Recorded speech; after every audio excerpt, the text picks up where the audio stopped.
Please welcome Arkansas Senator Tom Cotton.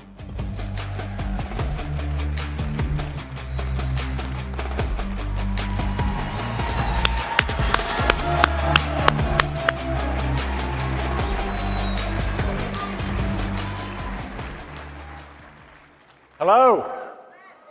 Thank you all very much. Thanks for that great Florida welcome. You know, it's great to be back at CPAC, although something is a little different this year. You know, for the first time ever, CPAC is not in our nation's capital.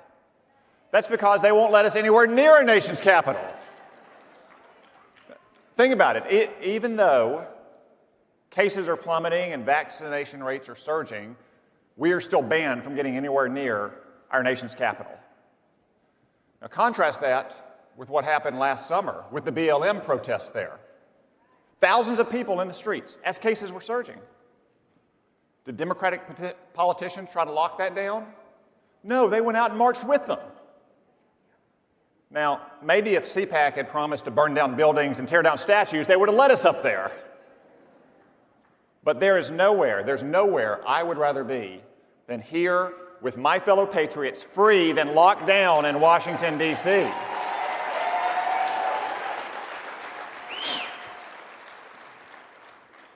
But just think about that contrast. That contrast strikes at the heart of our freedom. That your rights may depend on what you say, or what you believe, or the color of your skin. That's the opposite of freedom. And conservatives everywhere, and really just normal Americans who don't subscribe to every fad and fashion of the far left, see risk everywhere they turn. Big business may take your job away. Big tech may deplatform you. Your liberal college may kick you out of school. Your liberal governor may shut down your church. And why does the left do that? It's because they failed to heed the warning of Ronald Reagan in his farewell address. They lost what he called the unambivalent appreciation of America. Now, many on the left have concluded that America is a fundamentally flawed, irredeemable, wicked place. They have a lot of names for it, but whatever banner it flies under, it gets back to that anti-American idea. You can call it wokeness or political correctness, cancel culture. You can call it critical race theory, critical gender theory, critical whatever. Some people call it systemic racism. But here's their point. The key word is not racism. The key word is systemic. It doesn't matter so much what the system is guilty of, only that the system is guilty and it needs to be burned to the ground. So many liberals think that about America. And how do they plan to do that? They plan to do it by rejecting our beautiful Declaration of Independence and the central promise of America, that we are all created equal in the eyes of God and we all have equal rights under the law. But too many of them no longer believe that. That's why there's no more urgent task today than the defense of America and a simple, unapologetic patriotism. We face many threats in this country, whether from China or Iran or Islamic terrorism, but there is no more pernicious threat to America than the rejection of our founding principles and our heritage and our tradition.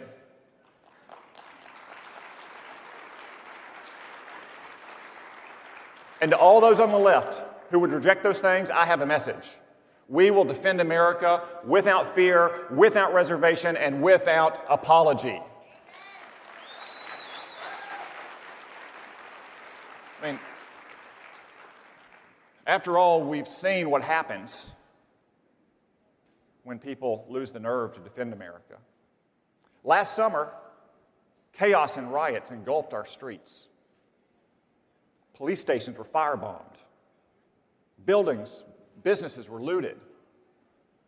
Courthouses were attacked. Statues to our heroes were toppled. The police, in some cases, were overwhelmed and didn't have the numbers to stop the violence. In other cases, liberal politicians refused to allow the police to restore order. You may recall, we were all told these are mostly peaceful protests. Peaceful protests, his entire city blocks were burned to the ground. Remember the guy on CNN standing in front of the blazing inferno? It's a mostly peaceful protest down here tonight, Wolf. But the violence continued, night after night. So I wrote an op-ed in the New York Times. It had a very simple message, very simple, very common sense message, grounded in American history and law, supported by a majority of Americans, arguing very simply, if the police cannot, or especially if they are not allowed to restore order, then it is time to send in the troops. And what happened next? Total meltdown with the little social justice warriors at the New York Times. All these children that had been marinated in the language of the campus seminar room. They said things like, "Your words put my life at risk." As if typing on their phone, sitting on their futons, was as dangerous as being a cop trying to stop rioters in the streets. Or "Your words are violence." No, I'm sorry, kiddo. Words are words. Violence is what your friends are doing out on the streets of America.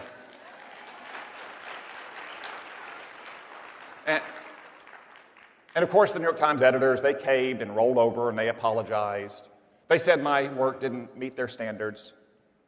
That's one time I actually agree with the New York Times. My work did not meet their standards. It far exceeded their normally lousy standards.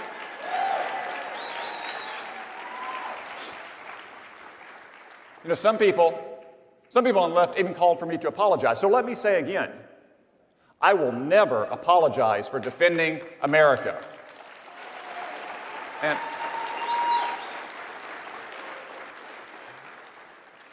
And you know, one of the first things I learned in the Army, really one of the first things anyone learns in the Army, is the 5 principles of patrolling, the most important of which is security. Because if you don't have security, you don't have anything. And security is what our brave police officers bring to our communities every single day across America.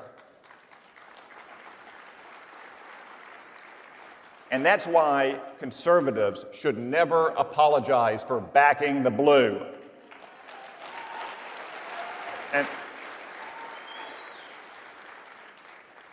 And whether it's a child mob at the New York Times, or a social media mob, or an actual mob in our streets, we will never bend the knee to a politically correct mob ever.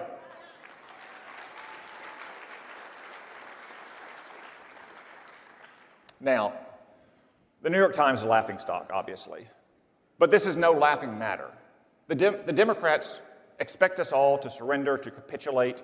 They want to control the terms of the debate. They even want to control our language. Have you seen that Joe Biden wants to ban the term illegal aliens? It's true.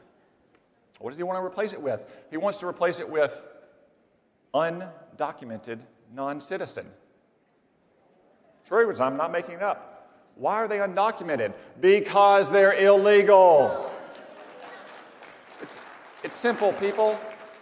And that's just the tip of the iceberg of their open borders immigration agenda. They want to give amnesty to 15 to 20 million illegal aliens with no strings attached, with voting rights, presumably in time for what they hope will be Kamala Harris's re-election campaign. They have halted deportations for all illegal aliens. Murderers, rapists, terrorists, MS-13 gang members are not being deported. They stopped building a wall on our border, and they put up a wall around your United States Capitol. And right now,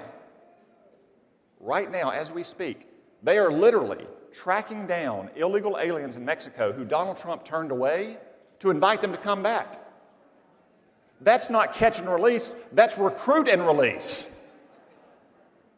And of course, you can't fly into America without a negative coronavirus test, but you can cross our border without one. Now, I've got news for the Democrats again. Turns out this open borders agenda is not very popular. You can see that in the polls about Joe Biden's plans. 2020 was one of the best elections we've ever had, with Hispanic voters in particular and with immigrant voters in general. It reminds me of a story a friend of mine back home told me. He works with a first-generation immigrant named Manuel. Manuel told him, my wife and both my boys and I all voted for Donald Trump. And my friend said, oh, you didn't vote for Donald Trump? And Manuel said, no, we voted for Trump. And my friend said, why'd you vote for Trump? And Manuel pointed at the parking lot and he said, have you seen my new pickup truck? And he said, did you know that both of my boys have full-time jobs now? And he said,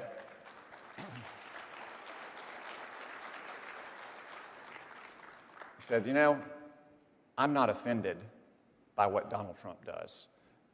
And like so many Americans across the country, he said, we have Donald Trump to thank for those things. So, is it any wonder that people like him, immigrants who obeyed our laws and came here the right way, who earned their citizenship and earned the right to vote, are some of our most patriotic and loyal Americans? People who escaped oppression from countries like Cuba or Venezuela or China. More than ever, we need that kind of simple, unambivalent, unashamed patriotism. The proud love of a great country. Because America truly is a great country, it is worth fighting for, it is worth dying for, and it is worth defending our history. These radical liberals, they want to erase our history. They want to replace it with their crazy Marxist theories. They may say that it's about the Civil War or racism. Don't believe them. Look at what's happening in San Francisco. They're trying to rename schools named after George Washington and Abraham Lincoln and Dianne Feinstein. People, if Dianne Feinstein is not liberal enough for you, I don't know what to tell you. But they are more focused on renaming Abraham Lincoln High School than they are opening up so kids can go back and learn there. And remember this too. Last summer, as those mobs rampaged in the streets, they tore down statues of Abraham Lincoln and U.S. Grant.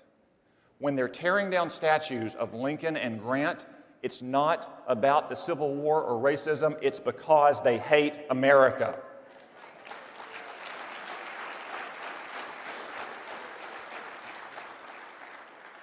They want to erase and rewrite our history. These liberals read 1984 and thought it wasn't a cautionary tale, but a how-to manual.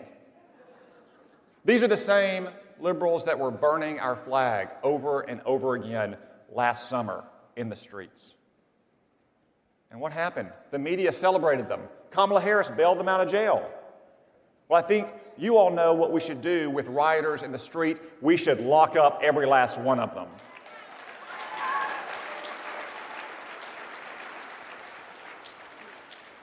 You know, I'll confess that it makes my blood boil when I see liberals desecrating our flag. When I was in the Army, I served at Arlington National Cemetery, and we performed funerals for our fallen heroes. I had to present that flag to their widows. The same flag that was burned in our streets last year. The same flag that pampered athletes disrespect by taking a knee during our national anthem. You know, those athletes are about the same age as a lot of those soldiers. A lot of our wounded warriors, though, don't have the ability to take a knee anymore. You would think it was the least those athletes could do to stand up for our flag when our national anthem plays.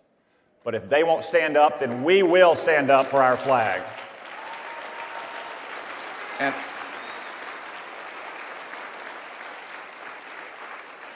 let me close with just one final story about the flag. You know, I used to get asked questions a lot, I still do, about why the flag is backwards on the Army uniform. And it goes back to the day of cavalry charges. When our soldiers would charge into battle, the flag would fly in the wind. And if you were on the right side of the formation, and the flag is worn on the right shoulder, it would appear backwards. So our soldiers wear that flag backwards on their uniform still today to remind everyone that our Army always advances. It never retreats. And I think